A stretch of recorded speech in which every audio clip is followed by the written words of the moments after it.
बिस्मिल्लाहिर्रहमानिर्रहीम। Lecture number 1, Monday अगस्त 4। पीछे पीछे पीछे।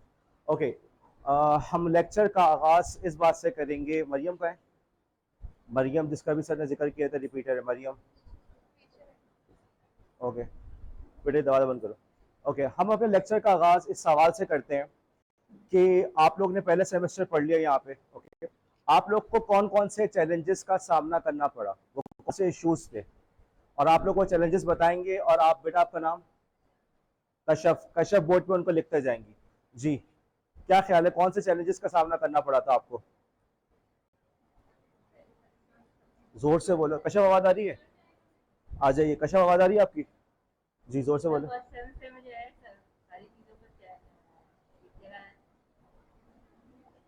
ओके, बहुत बलीग जवाब दिया इन्होंने, बहुत फसाहत के साथ। जी, आप बताएं। ओके, यूनिवर्सिटी में काफ़ी चैलेंजेस थे, कराची यूनिवर्सिटी में जाके बड़े मसाइल हुए। जी, आप बताएं। आपका नाम, आपसे पूछ रहा हूँ। जी, निमरा।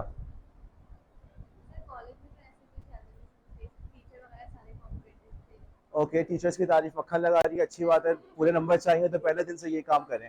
टीचर्स बहुत कोऑपरेटिव हैं। ओके, आप बताएं।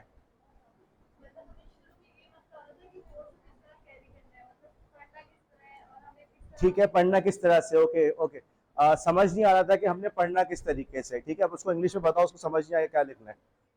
जी, आप बताएं। और कोई चैलेंज? पोर्टफोलियो की समझ नहीं आ रही थी। ठीक, इसके अलावा कोई और बात किसी के जहन में हो? तैयारी के लिए टीचर्स आपको क्या चीज़ प्रोवाइड करते थे? कोर्स, कोर्स आउटलाइन करते थे। ठीक है, कोर्स आउटलाइन के अलावा? अच्छा, कोर्स आउटलाइन टीचर्स ने कैसे प्रोवाइड किया? पीडीएफ के जरिए। ठीक है, लेकिन पीडीएफ। ओके, और टीचर्स आपसे किस तरीके से कम्युनिकेट करते थे, क्या करते थे? मसलन आपके जहन में एक सवाल है, एक इशू है, और आप सर हबीबुल नबी से उस इशू को डिस्कस करना चाह रहे हैं, तो क्या करते थे आप? ऑनलाइन? किसने कहा? ठीक है, ऑनलाइन पूछते थे। ऑनलाइन किस, कौन से टूल के जरिए से? व्हाट्सएप के जरिए से। ठीक है, लेकिन चले व्हाट्सएप हो गया। अभी नया सेमेस्टर स्टार्ट हुआ है, टीचर्स अभी नए व्हाट्सएप ग्रुप बना रहे हैं। ठीक है, क्या उसमें ये इशू आता है आप लोग को, यार मुझे उस ग्रुप में ऐड करवा दो? ठीक है, व्हाट्सएप ग्रुप का एक इशू आ रहा है। ठीक है, अच्छा, आप लोग थोड़ा सा ना डिटेल में नहीं सोचा, चले मैं बताता हूँ, शायद आप लोग को थोड़ा समझ में आए मैं किस तरफ जाना चाह रहा हूँ। एक और इशू आप लोग को ये आता होगा, यार वो मेरे मोबाइल की ना मेमोरी फुल हो गई है, तो मैंने डेटा डिलीट कर दिया।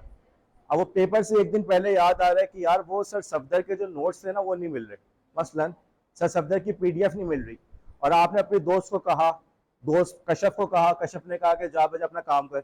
ऐसा है क्या? नहीं। ठीक है, ऐसा होता नहीं होता, आप डिपेंडेंट होते। ठीक है, पीडीएफ वगैरह जगह स्पेस रखना। और अब इस तरह से मुझे बताओ और कौन से इश्यूज है। ये जो आप लोगों ने बातें की ना कि समझ नहीं आता, ये तो चलो हो गया। और बताओ और क्या इश्यूज आ रहे होते हैं?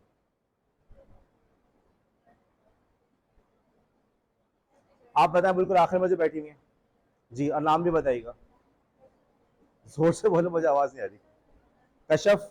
ओके जी, क्या सर?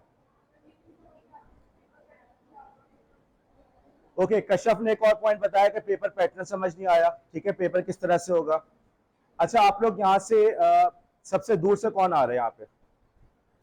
मसलन आप लोग बहुत सारे जो है फेडरल बी एरिया में है। ठीक है, आप कहाँ से आ रही हैं?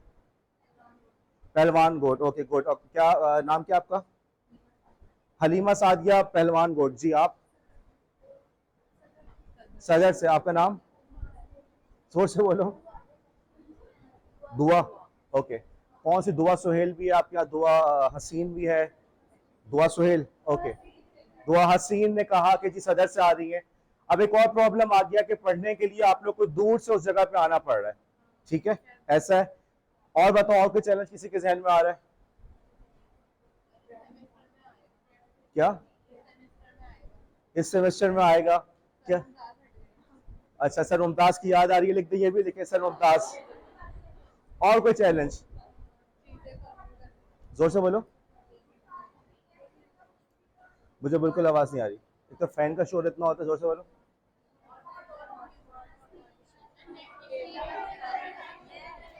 अच्छा, आप नेट के इशू की बात करिए। ओके, चले, नेट का इशू आ रहा है, गुड पॉइंट। अच्छा, मुझे ये बताओ, अब कशफ जो है ब्लू मार्कर से बोर्ड पे लिखेंगी वो चैलेंजेस। देखा आप लोग के वालिदैन है, ठीक है, और आप सबके वालिदैन पढ़े लिखे हैं, किसी ना किसी हद तक पढ़े लिखे हैं, ठीक है, जरूरी नहीं है कि जिसने पीएचडी किया हो सिर्फ उसी को पढ़ा लिखा के, ठीक है। आपके वालिदैन ने भी अपना तालीम के साथ अपना सिलसिला जोड़ के रखा था, जिसकी वजह से उन्होंने आपको, बेटे दरवाजे में कुंडी लगाओ, उधर भी कुंडी लगाओ, बस पकड़ के खड़े हो जाओ, ओके। आप में से एक जो है ना पकड़ के खड़े हो जाए। तो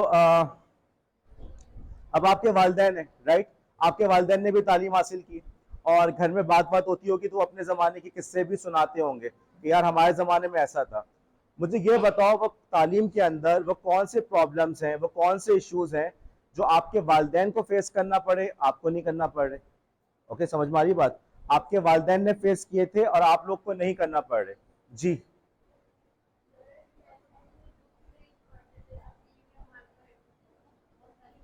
गुड पॉइंट। नाम? आलिया। आलिया ने एक बहुत अच्छा पॉइंट दिया, ब्लू मार्कर से लिखना। आलिया का बहुत अच्छा पॉइंट है कि बुक्स पहले जो थे वालिदैन को बुक्स के जरिए पढ़ना पड़ता था, लेकिन बुक्स लिमिटेड होती थी। अब बुक्स को पढ़ने के लिए लाइब्रेरी जाना पड़ता था। लाइब्रेरी के अंदर लिमिटेड टाइम के लिए लाइब्रेरी खुली है, राइट। बाज दफा बुक्स भी लाइब्रेरी में नहीं मिलती थी कि बुक जो है इशू हो चुकी है।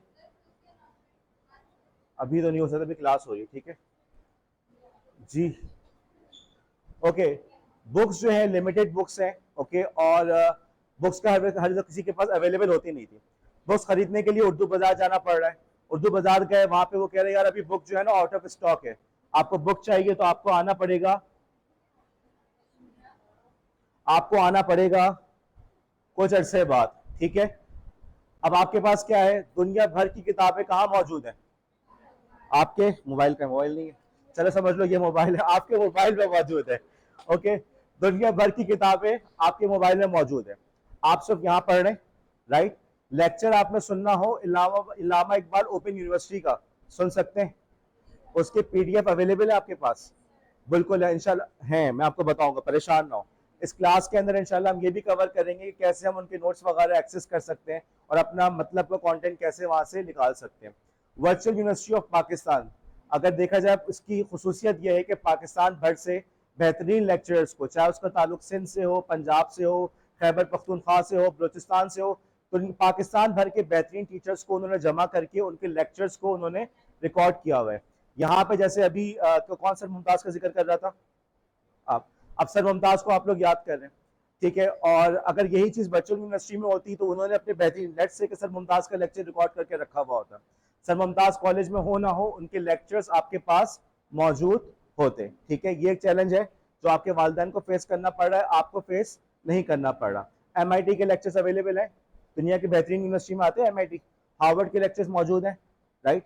तो ये एक चैलेंज था जो वालिदैन के पास था और आपके पास नहीं है, बल्कि आपके पास एक प्लस पॉइंट आ रहा है। और कौन सा? इंफॉर्मेशन एक्सेस, ये लिखें, और बताएं और कौन सा पॉइंट आ रहा है ऐसा इशू जो आपके वालिदैन को फेस करना पड़ रहा था और आप लोग को नहीं करना पड़ रहा?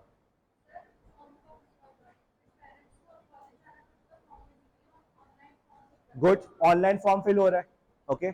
आपके पेरेंट्स जो हैं उनको ऑनलाइन जब भी जाना था जाके वहाँ पे लाइन में लग के फॉर्म फिल करना पड़ रहा है।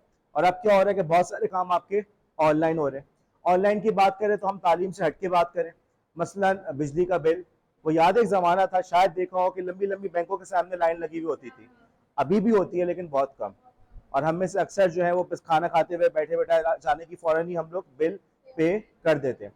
और बताओ और कौन सा इशू आ रहा है आपके ये जो तीसरे नंबर पे? जी, और कौन सा इशू है? जी, जोर से बोलो, तो मास्क लगाया हुआ तो जोर से बोलो, फिर सोच के बताओगे, डिस्कस करके नहीं, सोच के बताना है, ठीक है। और बताओ जी, निमरा, इरशाद फरमाए,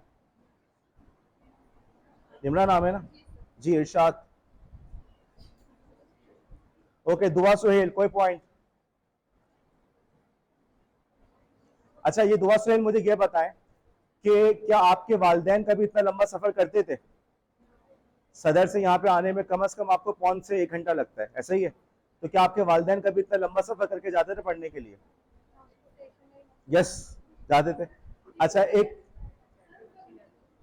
उनका घर भी दूर था, और अच्छी बात है कि दुआ सुहेल के वालिदैन को तालीम से इतनी दिलचस्पी रही कि खुद भी बहुत दूर सफ़र करके इल्म हासिल करने जाते थे। अलबत्ता क्या इतना कॉमन था?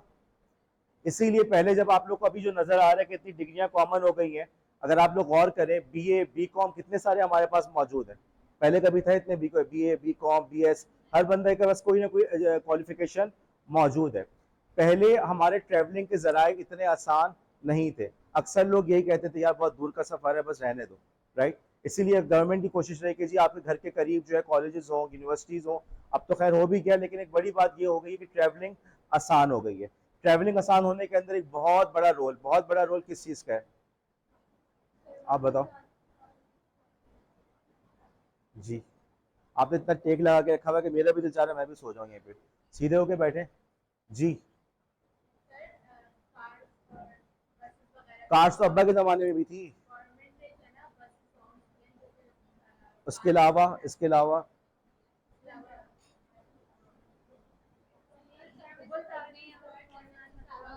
आज से पहले आपके वालदेन, आपके दादा आपके वालदेन को समझाते होंगे कि बेटा किसी अजनबी की गाड़ी में बैठ मत जाना, ऐसा ही है। और आज आप लोग अजनबी की गाड़ी में बैठते हैं, बाकायदा उसको आपको नहीं पता वो कौन है, आप ऑनलाइन उसको ऑर्डर करते हैं, वो घर पे आ जाता है, आप बैठते हैं और वापस अपनी डेस्टिनेशन पे पहुंच जाते हैं। क्या ये चीज़ पहले कभी ऐसी हुई? आज से पहले, बल्कि आज से पहले क्या सदियों पहले से कभी आज तक ऐसा हुआ? ऐसा कभी भी नहीं हुआ। अब ये आप पे करीम है या दूसरे जो आइडियाज हैं, दूसरे जो आपके यांगो आ गया और इन ड्राइव हो गया, इन सब ने कॉन्सेप्ट इंट्रोड्यूस करवाया लोकेशन शेयरिंग का। आपकी लोकेशन शेयर हो रही है, आपके घर में बैठ के बंदा देख सकता है कि बच्ची या बच्चा हमारा कहाँ तक पहुंचा, कहाँ पहुंचा। आपके पास सर्विसेज, जब मैं पहले अपने ऑफिस जाता था तो उस जमाने में सीएनजी की स्ट्राइक शुरू हुई थी। सीएनजी की स्ट्राइक नहीं, सीएनजी की लोड शेडिंग स्टार्ट हुई थी। तो हम लोग बस स्टॉप पे 3-3 4-4 घंटे तक खड़े रहते थे और हमें बस नहीं मिल रही होती थी, क्योंकि उस वक्त कराची की तमाम बसें सीएनजी पे कन्वर्ट हो चुकी थी। और मतलब ये बिल्कुल नया नया सीएनजी की लोड शेडिंग स्टार्ट हुई थी। तो बस वालों करते क्या थे कि वो डीजल के हिसाब से अपना किराया बढ़ाते थे।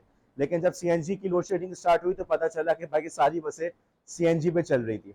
तो हम लोग 3-3 4-4 घंटे तक खड़े हुए होते थे और हमें नजर आता था कि बहुत सारी गाड़ियां, बहुत सारी कार्स ऐसी जा रही हैं जिसपे सिर्फ एक ड्राइवर बैठा हुआ है।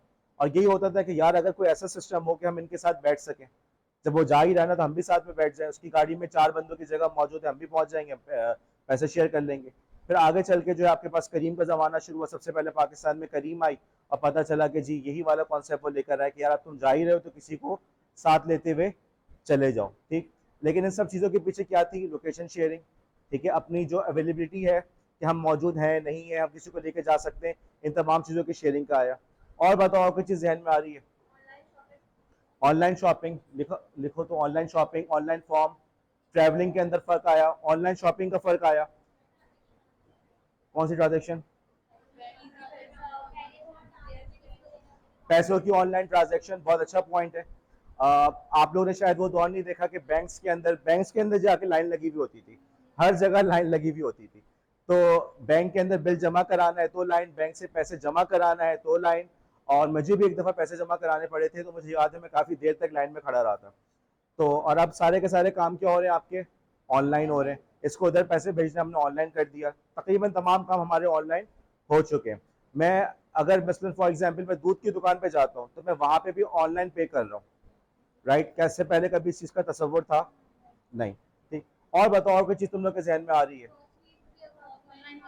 ठीक है चले, ग्रोसरीज हो गई, लेकिन शॉपिंग में आ गया। इसके अलावा नाम के साथ आयशा।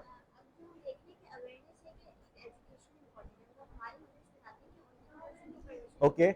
आयशा जावेद का एक अच्छा पॉइंट है कि एजुकेशन के बारे में अवेयरनेस बढ़ रही है। वालदेन जो है एजुकेशन की तरफ जा रहे हैं कि भाई हमारे बच्चों के लिए तालीम हासिल करना ज़रूरी है। और एक ज़माना ऐसा भी था कि जब वालदेन को कन्विंस करना पड़ता था कि बच्चों को स्कूल में लेके जाओ। अब तो ये हो गया कि आप किसी भी जगह पे स्कूल खोलें, बोर्ड लगा हुआ होगा, लोग खुद दाखिले के लिए आपके पास आएंगे। वरना हमने वो ज़माना भी देखा है कि जब स्कूल के लोग जो हैं वो जाके एनजीओ के साथ जाके वहाँ पे लोगों को कन्विंस कर रहे हैं कि अपने बच्चों को स्कूल के अंदर आप दाखिल कराएं। आपने सोच लिया? अभी तक नहीं सोचा? इतना स्लो प्रोसेसर आपका। ओके, अब आप कुछ नया पॉइंट सोचें, ठीक है। और कोई पॉइंट? ओके, फूड डिलीवरी का बहुत अच्छा ऑप्शन है, बहुत अच्छा पॉइंट है कि हमारे पास जो है अब फूड डिलीवरी जो हो रही है हमारी सारी की सारी हम लोग अक्सर बेशतर ऑनलाइन कर रहे हैं। अगर जो ऑनलाइन खाना वाना नहीं खाना चाहिए, ना मंगवाना चाहिए, इसी आपके जेब पे भी महंगी पड़ती है और आपकी सेहत के लिए भी नुकसानदेह है। अलबत्ता बहरहाल इससे पहले तीसरा कॉन्सेप्ट नहीं था कि आप जो है इस तरह से ऑनलाइन ऑर्डर करके घर बैठे खाना मंगवा रहे हो। अच्छा, इससे हमें इतना तो समझ में आ गया कि हमने जो तमाम इश्यूज की बात की कि दुनिया बदलते जा रही है। ओके, आपके वालिदैन को कभी पीडीएफ वाला मसला नहीं हुआ, सही है, आपके वालिदैन को कभी डेटा पैकेज का मसला नहीं हुआ। अगर आप आज जाके बोलेंगे कि जी हमें डेटा पैकेज करवाना है, तो वो यकीनन बाज वालिदैन ये कहेंगे बेटा डेटा पैकेज की क्या जरूरत है, क्या ऐसा कौन सा काम है, तुम्हें क्या चाहिए, तुम्हें वीडियो देखनी है। और आपको बताना पड़ेगा भाई एजुकेशन के लिए मुझे डेटा पैकेज करवाना है, राइट। आपके वालिदैन ने शायद इतनी ज्यादा इंफॉर्मेशन की एक्सेस उनको नहीं थी। जो चैलेंजेस का सामना आप लोग कर रहे हैं वो नहीं कर रहे। हैरेसमेंट होती थी, पहले भी लोग तंग करते थे, लेकिन क्या करते थे, मोहल्ले में जा रहे किसी ने आवाज कस दी, ठीक है, पड़ोसी कोई बहुत बदतमीज है, गाड़ी खड़ी की थी, गाड़ी के साथ छेड़छाड़ कर रहा है, घर के अंदर कचरा फेंक रहा है, यही था ना। लेकिन क्या ऑनलाइन हैरेसमेंट पहले कभी होती थी? अब आप दुनिया में कहीं भी हो, किसी भी जगह पे गए हुए हो, आप लकी वन पे जाए और आपको परेशान हो रहे होते हैं, कोई चुपके से मेरी वीडियो ना बना रहा हो, मुझसे कोई गलती होगी तो ऐसा ना हो कि वीडियो आ जाओ, पता चले वीडियो हमारी जो है कोई नेट पे डाल दे। जगह जगह पे आपके सीसीटीवी कैमरा लगे हुए हैं और अक्सर आपने देखा होगा कि बहुत सारी वीडियो सीसीटीवी कैमरा ही की वजह से ऑनलाइन जो है वहां से लीक की गई है। क्या इस किस्म के मसाइल का पहले कभी सामना करना पड़ा? नहीं। अच्छा, इसी तरीके से आप इस बात पे भी तवज्जो दो, गौर करो कि सिर्फ इस बात पे गौर करना कि यार ये सारी तब्दीलियां आई कैसे, क्या हुआ। ओके, आवाजें आ रही हैं, टेक्नोलॉजी। आपका क्या नाम था, जोर से बोलो। आलिया ने फरमाया टेक्नोलॉजी। जब आपने आग इजाद की ना इंसानों ने, ठीक है, हजारों साल पहले जब इंसानों ने आग इजाद की थी, तो वो भी उस वक्त एक टेक्नोलॉजी थी। आग का इजाद होना इतना बड़ा, बेटा बैठ जाओ कश्यप, आग का इजाद होना, रखो यहाँ पे, आग का इजाद होना एक बहुत बड़ी इन्वेंशन क्यों थी? अब आज के दौर में आप बोलेंगे सर ये कौन सी बड़ी बात है, हम किचन में जाते हैं, वो बटन दबाते हैं, चूल्हा जल जाता है, और बटन नहीं है तो वो मैच स्टिक के जरिए से हम चूल्हे को ऑन कर लेते हैं, हमारी मर्जी, जितनी चाहे गर्मी, जितनी चाहे आग हम लगा लें। लेकिन कई हजार साल पहले की एक बहुत बड़ी इन्वेंशन थी। उस वक्त आपके पास एनर्जी की सिर्फ एक सोर्स थी, वो क्या थी? सूरज। सूरज निकलेगा तो आपको हरारत मिलेगी, सूरज निकलेगा तो रोशनी मिलेगी, और सूरज डूब गया तो अंधेरा छा गया, सर्दी के दिन आ गए, बादल आ गए, तो सूरज की रोशनी आपको नहीं मिल रही। इसलिए उस जमाने में आग एक बहुत बड़ी इन्वेंशन थी। एक और बड़ी टेक्नोलॉजी थी ज़राअत, एग्रीकल्चर। अब आप कहेंगे सर ये कौन सी बड़ी बात हुई, इसमें कौन सी टेक्नोलॉजी आ रही है? भाई लोग माजी में किस तरह से जिंदा रहते थे? लोगों का जो लाइफ स्टाइल था वो था हंटर गैदरर, यानी कि वो जगह जगह से अपने जो मतलब की चीज वही उठा ली, ठीक है, फल वगैरह तोड़ लिए और शिकार करते थे। और शिकार करने के लिए वो कई कई मील का सा फासला तय करते थे, खाना बदोशों की तरह जिंदगी गुजारते थे, एक जगह पे टिक के नहीं रहते थे, ठीक है। कुछ अरसे तक उन्होंने एक जगह शिकार किया, मालूम हुआ, महसूस हुआ कि भाई यहाँ के अंदर जो है हमारा शिकार खत्म होने लगा है, जानवर हमें नहीं मिल रहे, तो वो आगे मूव कर जाते थे। फिर वहां पर जाकर अपना ठिकाना बनाया, वहां पर शिकार किया, फिर कुछ अरसे में लगा वो पहली वाली जगह थी ना, वहां पर जानवर वापस आ गए तो वहां चले गए, किसी एक जगह पर टिक के नहीं रहते थे। इसकी बहुत बड़ी मिसाल अमेरिका के अंदर मौजूद रेड इंडियंस। रेड इंडियंस का पता है? ओके, अमेरिका को किसने दरियाफ्त किया था? अच्छा, अमेरिका जो है कि कोलंबस ने दरियाफ्त किया था। अमेरिका कोई बहुत पुराना पुराना कॉन्टिनेंट तो बहुत पुराना है, बहुत पुराना है, लेकिन लोग इससे वाकिफ नहीं थे। आई थिंक 17th सेंचुरी के अंदर ये जो है कोलंबस साहब वहाँ पहुँचे और वहाँ पे उनको कुछ लोग बसते हुए नजर आए। वो सारे के सारे लोग हमारे आज के दौर के मुताबिक उनको शायद हम ये कहें कि जी जंगली थे, मुहज्जब नहीं थे, और उनका नाम रखा गया रेड इंडियंस। तो ये वो लोग थे जो इंसान की तहजीब से कट के वहाँ पे बस रहे थे, वहाँ पे रह रहे थे। जब उनकी जिंदगी का जायजा लिया गया तो नजर आया कि वो लोग यही करते हैं, शिकार करते हैं और बाकी उस शिकार से गुजारा करते हैं। तो साल के 12 में से 4 महीने वो शिकार के लिए गए हुए होते थे, ठीक है, साल के 12 में से 4 महीने शिकार किया, शिकार वापस लेकर आए, उसको गोश्त वगैरह सुखाया, उसको इस्तेमाल किया, उसको खाल को अपने इस्तेमाल के काबिल बनाया, गोश्त खत्म होने लगा तो दोबारा फिर शिकार पे निकल गए। अब उस दौर के अंदर, उस जमाने के अंदर, यानी हजारों साल पहले जब इंसान ये वाली जिंदगी गुजार रहा है, शिकार किया, खाया, सो गए, सुबह उठे, शिकार पे गए, बड़ा शिकार आ गया तो उसको जो है महीने भर इस्तेमाल कर लिया, खत्म हुआ, फिर दोबारा निकल गए, नजर आए नहीं मिल रहा तो चलो आगे मूव कर गए। उस दौर के अंदर एक बहुत बड़ी इन्वेंशन, बहुत बड़ी टेक्नोलॉजी क्या थी? एग्रीकल्चर। कि इंसान के अंदर इस सलाहियत का होना कि वो ज़रात से अपनी मर्जी से खाना उगा सके, अपनी मर्जी से गंदम, अपनी मर्जी से चावल उगा के उसको खा सके। इसीलिए आपको नजर आता है कि दुनिया भर की जितनी भी बड़ी सिविलाइजेशंस हैं, दुनिया भर की जितनी भी बड़ी सिविलाइजेशंस है, सारी की सारी किसी ना किसी दरिया के किनारे थी। मसलन आप लोग बताओ नाम। इंडस सिविलाइजेशन, आयशा, हलीमा, हलीमा ने कहा इंडस सिविलाइजेशन। तो इंडस सिविलाइजेशन जो है, मोहनजोदारो का जो सिविलाइजेशन है, वो कहाँ थी, कौन से दरिया के करीब थी? दरिया सिंध के करीब थी, ठीक है, इंडस रिवर के करीब थी। इसके अलावा कोई और सिविलाइजेशन? वो किस्सा सुना है हजरत मूसा अलैहिस्सलाम का? कहाँ थे हजरत? दरिया नील, दरिया नील पे थे ना। दरिया नील के एक तो हजरत मूसा अलैहिस्सलाम का वहां पे वक्त गुजरा, उनकी जो उनको बासत जो थी, जो उनको वहीं पे थी, ठीक है, उस कौम के लिए आए थे। इसके अलावा वो दरिया नील के आसपास क्या मशहूर है?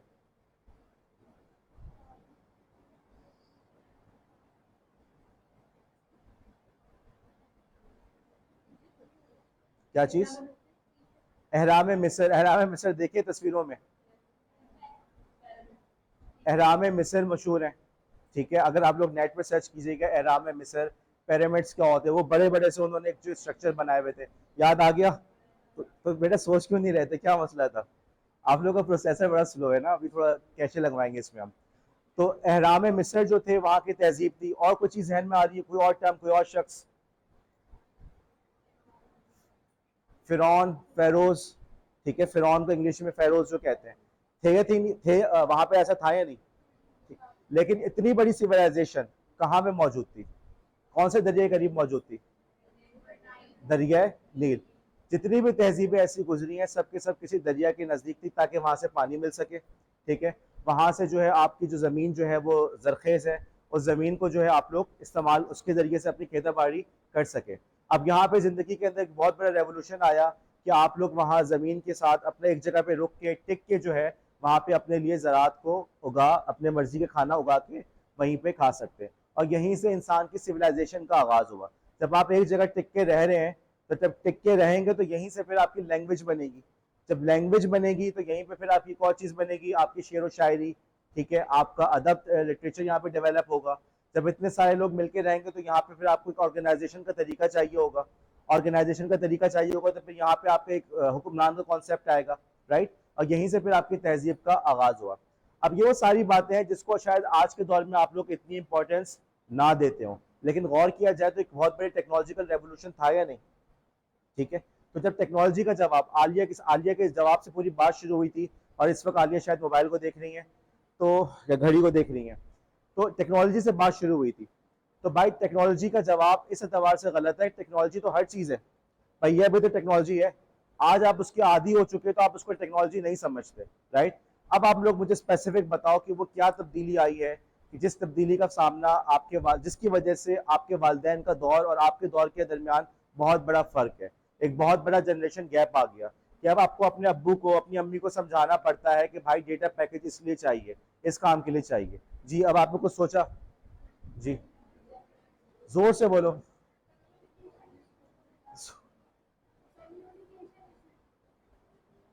ओके, कम्युनिकेशन का, और बताओ और क्या फर्क आया? इंटरनेट आया, चलो ठीक है, और कुछ? ठीक है, सेल फोन, स्मार्टफोन। और इस सब के पीछे क्या है? सेल फोन स्मार्टफोन के पीछे क्या चीज मौजूद है? देखो एआई जो है, और बताओ, आप बताएं कोने पे।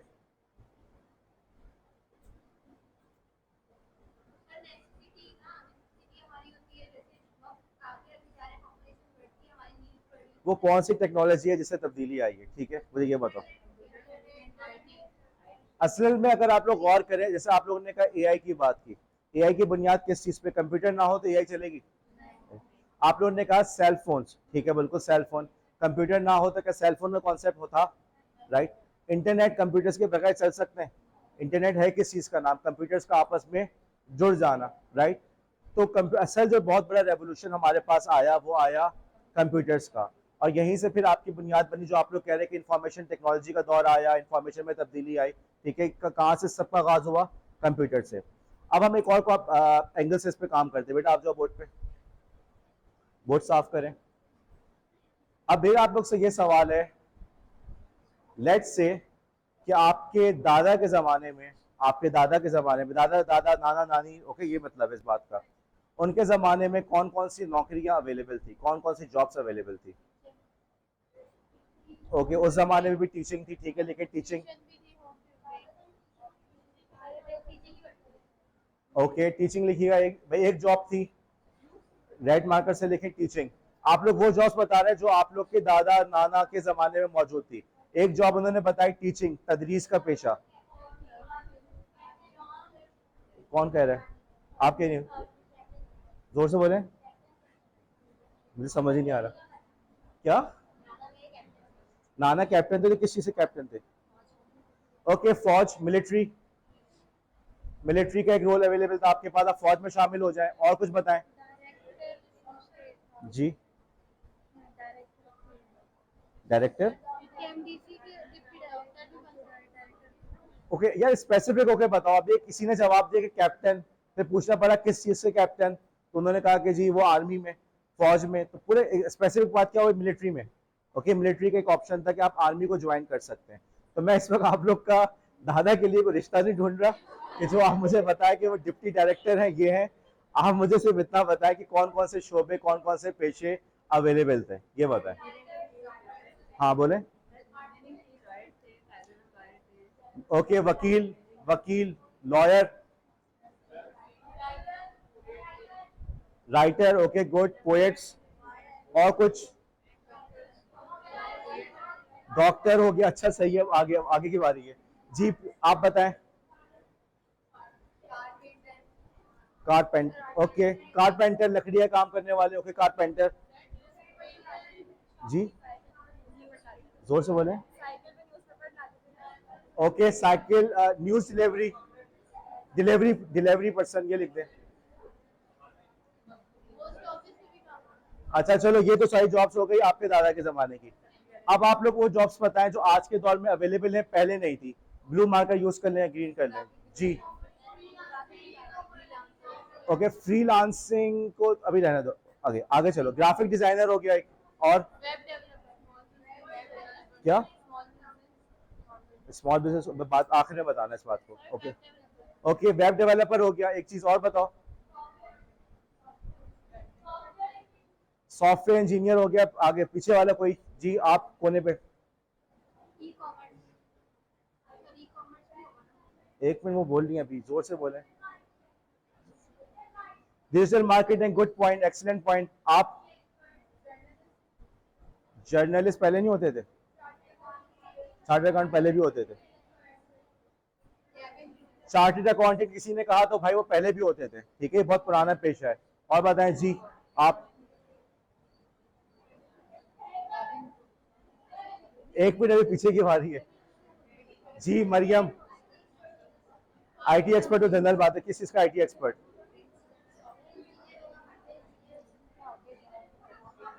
अच्छा, एक और मैं बताता हूँ चलो। एक आपका हो गया SEO expert, search engine optimization expert, ठीक है। और कुछ बताओ, गौर करके बताओ। बिल्डर्स पहले भी होते थे, पहले भी, पहले इससे अच्छे भी होते थे। ताजमहल हमारे बहुत पहले बना हुआ ताज। और कोई बताओ।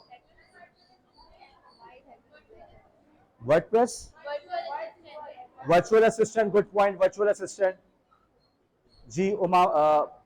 मिर्जा के बराबर में जो बैठे हुए साहब, अब्दुल रहमान जी, अब्दुल रहमान, इरशाद फरमाइए। कुछ नहीं पता? क्यों? आप इस माशरे में नहीं रहते? और कोई जॉब किसी के जहन में? ऑनलाइन टीचिंग, अच्छा है, बोलो। ऑनलाइन क्लासेस हो गई, डेटा, ओके लिखो, बताओ क्या कह रहे हो, डेटा क्रिएटर, फॉरेक्स ट्रेडर, ठीक है लिखो, फॉरेक्स FOREX ट्रेडर, दूसरा मार्कर ले लें। अच्छा एक और जॉब जो आप लोग पता नहीं क्यों नहीं कह रहे, इससे पहले कभी ऑनलाइन इन्फ्लुएंसर का नाम सुना था? कभी ये चीजें माजी में मौजूद थी? ठीक है, अब जो है ओके लिखो ऑनलाइन इन्फ्लुएंसर। अब ये जॉब अच्छी है नहीं है उस पर हम बाद में बात करेंगे, ठीक है।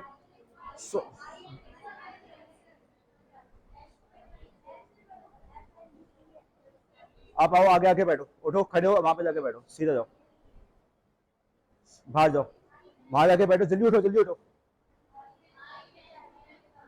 एक और जॉब हमारे पास आती है सोशल मीडिया मैनेजर।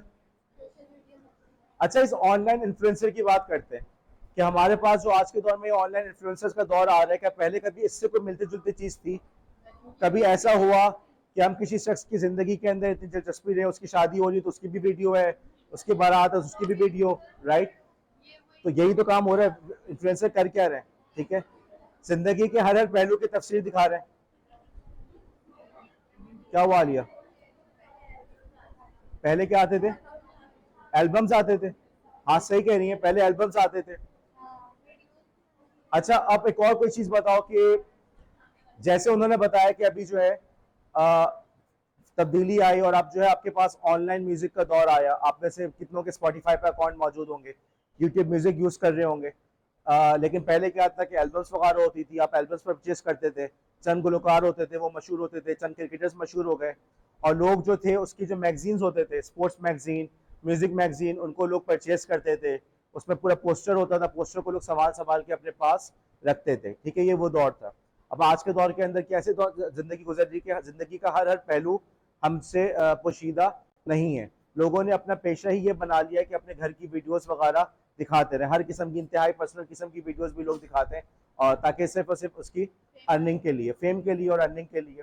आप स्पोर्ट्स की मिसाल ले लें, आपके पास बहुत मशहूर स्पोर्ट्स मैन गुजरे हैं पाकिस्तान के अंदर, अभी भी हैं, लेकिन इससे पहले कभी नहीं होता था कि जी वो जॉगर्स पहन रहा तो उसकी भी तस्वीर आ रही है, फिर उसने रनिंग के बाद पसीने में नहा के वो बोतल उठा के उसकी भी तस्वीर खींच रहा है, पहले कभी ऐसा होता था?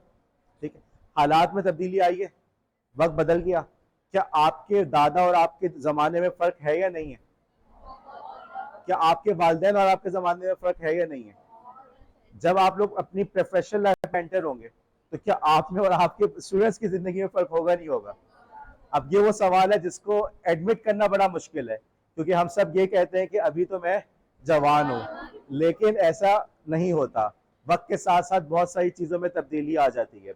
मैं उन लोगों में से था जिन्होंने बहुत पहले फेसबुक पे अकाउंट बनाया, जीमेल जब बीटा में था, ओके, उसके लिए इनविटेशन आती थी तो आप जीमेल ज्वाइन कर सकते थे, वैसे अकाउंट नहीं बना सकते थे। मैं उन लोगों में से हूँ जिन्होंने उस पर उस जमाने में अकाउंट बनाया था, और अब जो है आपका बहुत सारी चीजें हैं जिसको मैं यूज ही नहीं कर रहा, टिकटॉक है, स्नैपचैट है, मैं कहता हूँ यार मेरे पास इतना वक्त ही नहीं है, मैं कितनी कितनी ऐप्स को जाके मैं एक्सप्लोर करता रहूँ, मेरे पास इतना टाइम नहीं है। अब वक्तन आगे मुमकिन है 5-6 साल के बाद बच्चे कह रहे हो कि सर को तो पता ही नहीं आज की टेक्नोलॉजी के बारे में। हालात बहुत तेजी से बदल रहे हैं, जो जॉब्स पहले थी वो आज के दौर में एग्जिस्ट नहीं करती, वो चैलेंजेस जो पहले थे वो आज नहीं है, लेकिन जो आज के चैलेंजेस है वो पहले नहीं थे। एक चीज पे गौर करो, लास्ट टाइम ऐसा कब हुआ कि आप लोग बोर हो रहे थे? बोरियत किसमें? ओके, क्लास के अंदर भी होते होंगे, टीचर का लेक्चर समझ नहीं आ रहा, कुछ होता होगा, लेकिन घर पे मौजूद है छुट्टियों में तो बोरियत, ओके, लाइट चली जाती है तो लाइट गई तो क्या हुआ, नेट बंद हो गया और मोबाइल चार्ज पे लगा हुआ, अगेन ये वो मौके हैं जब आप बोर हो रहे हैं, राइट? लेकिन क्या माजी में कभी ऐसा वक्त था, ऐसा दौर था कि आपकी बोरियत का मौका आता हो? आप बोर नहीं, आप आज के दौर में किसी से बोलेंगे यार बोरियत हो क्या, बोरियत ये क्या होता है? जैसे अभी आप लोग थोड़ा हैरान हुए थे कि यार बोर आखिरी दफा कब बोर हुए थे। अब बात क्या हो रही है कि आज के दौर के अंदर ये वाली बात पहले वाले को बताओ, वो बोलेगा यार ये मतलब बैठे हुए होता है, आज का बच्चा कितना मसरूफ है, कितने काम कर रहा है, कितनी चीजों के अंदर वो कितना ज्यादा एंगेज है। एक और मसला देखो, एक नाम सुना है ADHD, बच्चों में सुना है? ऑटिज्म का नाम सुना है? पहले होते थे ये मसले, अब आपको नजर आता है, हम देखते हैं बच्चों को, वालिदैन बच्चे, पहले क्या होता था, बच्चा रो रहा है तो हाथ में मैक्सिमम क्या हुआ, फीडर पकड़ा दिया, और यहाँ पे कोई खिलौना था वो पकड़ा दिया। अब क्या पकड़ाते हैं? और इतना सा बच्चा जब शुरू से मोबाइल के अंदर वीडियोस देख रहा है, म्यूजिक है, उसमें कलर्स हैं, एनिमेशंस हैं, तो उसको रियल लाइफ में इंटरेस्ट क्या नजर आएगा? रियल लाइफ कितनी बोरिंग है, यहाँ पर एक सर खड़े हुए, उनको पसीना आ रहा है, वो खड़े होकर लेक्चर दे रहे हैं, इसमें क्या मजा? ऑनलाइन जो लेक्चर होता है वो कितना मजे का होता है, ठीक है, उसमें एनिमेशंस भी होते हैं, म्यूजिक भी आती है, वो बिल्कुल सस्पेंस भी क्रिएट करता है, ठीक है, तो कितना ज्यादा उसमें हमें इंटरेस्ट हो रहा होता है। तो ये वाली बात बच्चे के अंदर जब शुरू से उसको इतना इंटरेस्टिंग कंटेंट मिलेगा, निम्ना सीधे होके बैठो, जब उसको इस तरह में कंटेंट मिलेगा तो उसकी दिलचस्पी कैसे रियल लाइफ के अंदर होगी, और यहीं से फिर आपके ADHD और ऑटिज्म वाले मसाइल का आगाज होता है। तो आज का दौर का जो मसला है वो चेंज हो गया। अगर आपने अभी टीचिंग की मिसाल दी थी कि पहले जमाने में टीचिंग थी, बिल्कुल सही टीचिंग थी, लेकिन एज ए टीचर वो चैलेंजेस जो पहले थे क्या अब आपको फेस करना पड़ रहे हैं? क्या अब ऐसा नहीं होता? पहले आपके पास एक टेक्स्ट बुक होती थी, टीचर उसी टेक्स्ट बुक से तैयारी करके आता था, उसी के सवाल पढ़ाता था, लेकिन क्या अब ऐसा मुमकिन है? अब मैं एज ए टीचर बताता हूँ मेरे पास क्या चैलेंज है। मेरे पास ये चैलेंज है कि जी मैं कंप्यूटर लिटरेसी के अंदर बच्चों को जो है, या ICT के अंदर उनको जो मॉडर्न चीज़ें वो भी बताऊँ, मैं AI के बारे में बताऊँ, और साथ ही साथ मैंने कोर्स के आउटलाइन को भी कवर करना है, तमाम चीज़ों को लेकर चलना है। क्या माजी में ऐसा होता था? नहीं होता था। एक टेक्स्ट बुक थी, उसी को पढ़ लेना बहुत होता था, जिसने पढ़ लिया उसी को बहुत बड़ा कारनामा समझा जाता था। तो मेरे ख्याल में इन तमाम बातों से इतना तो आप लोग ने एतराफ़ कर लिया कि जी ज़माना और हालात बदल रहे हैं। हम एक ऐसे दौर में दाखिल हो गए हैं जहाँ पर ज़माना बिल्कुल मुख्तलिफ है, हालात बिल्कुल मुख्तलिफ है। हमारे लिए ज़रूरी है कि हम इस दौर के हिसाब से अपने आप को अप टू डेट रखें। फिर आप लोगों ने इस बात को भी तस्लीम किया कि इस तमाम चेंजेस की जो बुनियादी चीज़ है, जो बुनियादी वजह है, वो कंप्यूटर है। ओके, तो अब इसी वजह से आप लोग को तैयार करने के लिए, ताकि कल कला जब आप लोग अपनी क्लास में जाएं तो आप लोग कंप्यूटर से नाबलद ना हो, कंप्यूटर से नावाकिफ ना हो, आप और आपके स्टूडेंट एक ही जबान में बात कर रहा हो। ऐसा ना हो कि स्टूडेंट आपसे 10 कदम आगे हो और अभी तक आप वही पुराना तरीका नोट्स डिक्टेट करवा के समझ रहे हो कि जी मैंने बहुत अच्छा पढ़ा लिया। क्लास को अब हम किस तरीके से इंगेजिंग बना सकते हैं? क्या हमारा स्टूडेंट जो है, जो फॉर एग्जाम्पल बचपन से कंप्यूटर के साथ, मोबाइल के साथ पला बढ़ा है, क्या आप समझते हैं कि जी आपका जो वो लेक्चर होगा, बोर्ड पे जाके पढ़ा रहे होंगे, तो उससे हमारा लेक्चर इंटरेस्टिंग हो जाएगा, वो आपकी क्लास के अंदर इंटरेस्ट लेगा? आपको नए किस्म के चैलेंजेस का सामना करना पड़ेगा। इसी मकसद के लिए हमारे इस BEd की आउटलाइन के अंदर कंप्यूटर लिटरेसी का कोर्स शामिल किया गया है। आप कह सकते हैं कि sir examination point of view से इसके क्रेडिट आवर्स कितने हैं? 3। कोई बड़ी बात नहीं है, लेकिन अगर मैं अहमियत की बात करूं तो मैं ये समझता हूँ कि तमाम BEd के अंदर सबसे अहम कोर्स यही बनता है। ये वो कोर्स है जो आपको मुस्तकबिल के लिए तैयार कर रहा है, मुस्तकबिल के चैलेंजेस के बारे में बता रहा है। और जब तक आपको खुद कंप्यूटर यूज़ करना नहीं आएगा, आप कैसे कर सकेंगे? आप कैसे आगे इसको इस्तेमाल कर सकेंगे? हम इस कोर्स के अंदर, कंप्यूटर लिटरेसी के अंदर, हम कोशिश करेंगे, हम बात करें कुछ इंटरनेट के हवाले से, इंटरनेट चल कैसे रहा है, कभी सोचा कंप्यूटर्स आपस में कैसे कम्युनिकेट कर रहे होते हैं, इंसान क्या है, इंसान किससे बना है? अल्लाह ताला ने मट्टी से। उसमें फिर क्या हुआ? क्या चीज़ अल्लाह ने फूकी? रूह फूकी, और उस मट्टी के बने हुए ढीले के अंदर, मट्टी की बनी हुई चीज़ के अंदर, मट्टी के पुतले के अंदर जान आ गई, शऊर आ गया, अकल आ गई, ख्वाब देखने लगा, ठीक है, टेक्नोलॉजी क्रिएट करने लगा, मिलजुल के बड़े बड़े काम करने लगा। ये तो कंप्यूटर भी तो बेजान है या नहीं? तो उसके अंदर सोचने की सलाहियत कहाँ से आ गई? हर बंदा इस वक्त AI यूज कर रहा है। कौन है जिसने यहाँ पे ChatGPT यूज नहीं किया? और समझदार लोग वो होते हैं जो ChatGPT से असाइनमेंट करके सबमिट करवा रहे होते हैं। नहीं, समझदारी की बात भी यही है, क्योंकि आप मैं तो ये समझता हूँ, मैं तो अपने स्टूडेंट्स को कहता हूँ आप यूज़ करें, मुझे कोई इशू नहीं है। टीचर्स को चाहिए कि वो अपने असाइनमेंट के तरीक़ेकार को चेंज करें। अगर आप वो पुराना वाला मेथड लेके चलते रहेंगे कि ऐसे लिख के लाओ, पाकिस्तान के बारे में बात करो, तो वो तो बच्चे ने वैसे ही ChatGPT से करना है।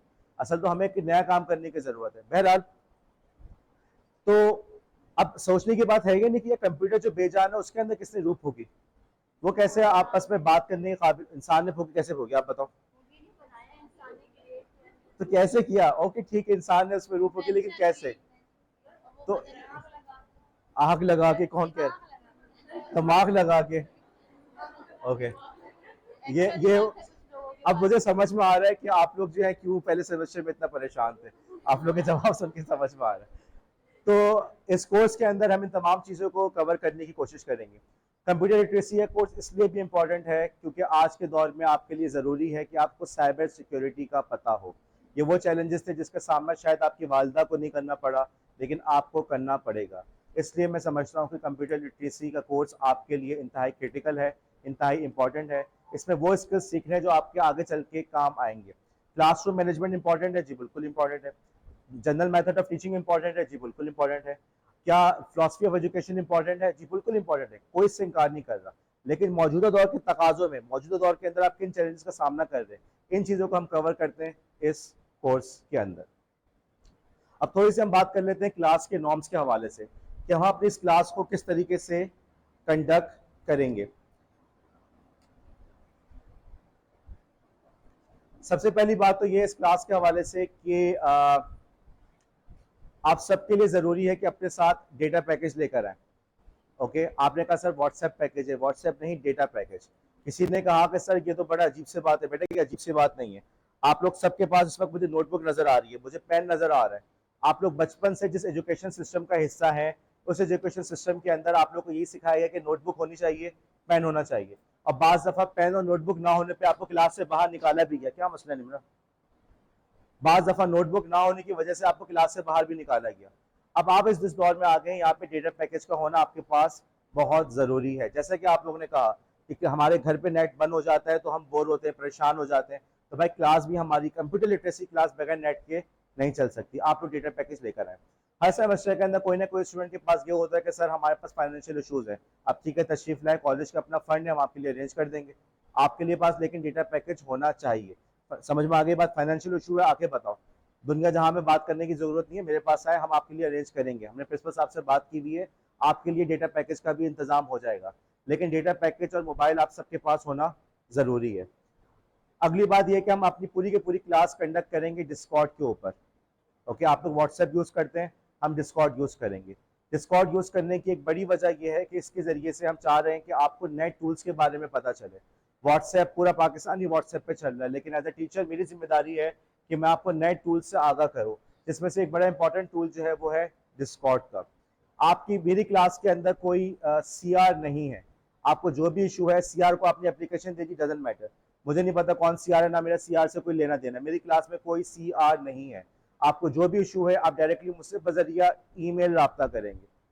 ओके, तो क्लास के अंदर पूरा का पूरा काम हमारा किस पे हो रहा है? ऑनलाइन हो रहा है, डिस्कॉर्ड और ईमेल के जरिए हो रहा है। मेरे पास कोई पेपर लेकर ना आए कि सर ये एप्लीकेशन है, साइन कर दें, सर हमने सीआर को कहा था, फला से कहा था, मुझे नहीं पता, मैं किसी सीआर को नहीं जानता। ईमेल कैसे करनी है, क्या करनी है, ईमेल करने के क्या टिकट्स करते होते हैं, हम इसके बारे में क्लास में हम बात करेंगे। आज के दिन पहला काम आप लोग ने ये करना है कि डिस्कॉर्ड अपने मोबाइल में इंस्टॉल करें और डिस्कॉर्ड के लिंक को ज्वाइन करें। आप बोर्ड पे आए।